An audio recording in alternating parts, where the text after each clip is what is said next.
તો આજે આપણે લીલા ચણાનું શાક બનાવવાનું છે, જેને જીંજરા તરીકે પણ ઓળખવામાં આવે છે. તો આને આપણે ગરમ પાણીથી બાફ્યા છે. હવે આપણે ડાયરેક્ટ એને બનાવવાની રીત જોઈશું, શાક કઈ રીતે બનાવવું. તો સૌ પ્રથમ આપણે આવી રીતે તેલ ગરમ કરવા મૂકી દીધું છે. તેમાં આપણે રાઈ નાખવાની છે, લાલ મરચું નાખવાનું છે, તજપત્તું નાખવાનું છે અને હિંગ નાખવાની છે. તો આ વઘાર કરવાનો છે આનો લીલા ચણાનો. હવે આપણે જે લીલા ચણા બાફ્યા હતા તેને આમાં નાખવાના છે અને હવે આપણે શાક બનાવીશું. તો આવી રીતે બરાબરનો વઘાર આવી જાય એટલે ચણાનો વઘાર કરવાનો છે. થોડા માત્રામાં ચણા આપણે ઉમેરતા જઈશું.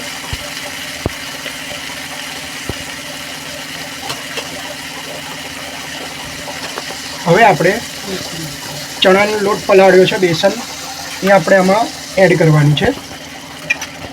તો આપણને જરૂરિયાત મુજબનું બેસન આમાં ઉમેરવાનું છે.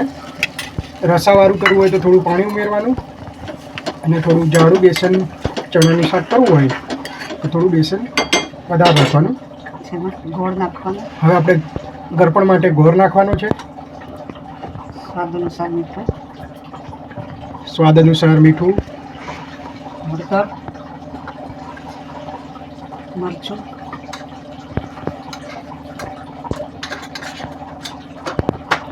હળદર, મરચું, બધા મસાલા આપણે નાખવાના છે. ધાણા જીરું, થોડુંક ધાણા જીરું જો ગમતું હોય તો એ પણ એડ કરી દેવાનું છે. ગેસની ફ્લેમ આપણે ધીમી રાખવાની છે આ દરમિયાન.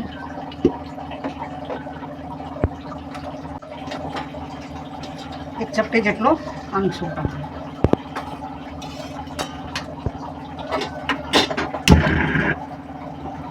જેટલો આમચૂર પાવડર આપણે નાખી દીધો છે અને હવે આપણે આ બધું જ ધીમા ગેસ ઉપર મિક્સ કરવાનું છે.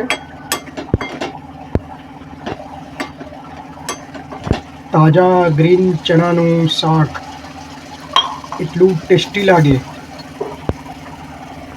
તુવેરના ટોઠા તો આપણે જાણીએ જ છે કેટલું લોકપ્રિય વસ્તુ છે. હા, હવે આમાં આદુ, કોથમીર, મરચાંનો મસાલો પણ નાખવાનો છે એટલે થોડું તીખાશ આવે. થોડો ગરમ મસાલો પણ આપણે ઉમેરીશું. ધીમા ગેસ ઉપર આવી રીતે શાકને બનવા દેવાનું છે.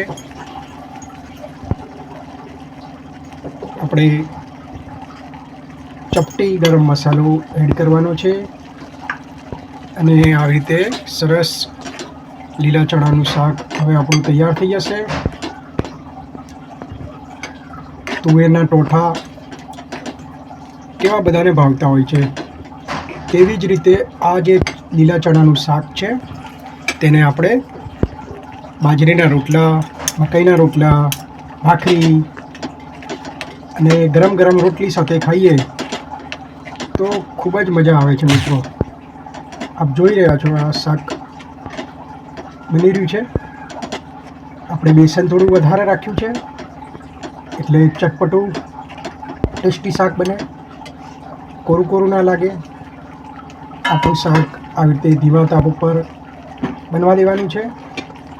હવે 3-4 મિનિટ પછી આપણું શાક તૈયાર થઈ જશે. ચણાનું શાક તૈયાર છે. આ રીતે બેસનમાં બનાવવાથી સરસ ટેસ્ટી શાક લાગતું હોય છે. આપણે લસણ ડુંગળી ના ખાતા હોઈએ તો આ રીતે બેસનમાં શાક બનાવી શકાય. મિત્રો, આવી અવનવી રેસીપી નિહાળવા માટે અમારી channel the Bhavsar kitchen and Ayurveda સાથે જોડાયેલા રહો. અમારા વિડીયો ગમે તો લાઈક કરો, શેર કરો અને વધુ સબસ્ક્રાઈબ કરાવો. Thank you.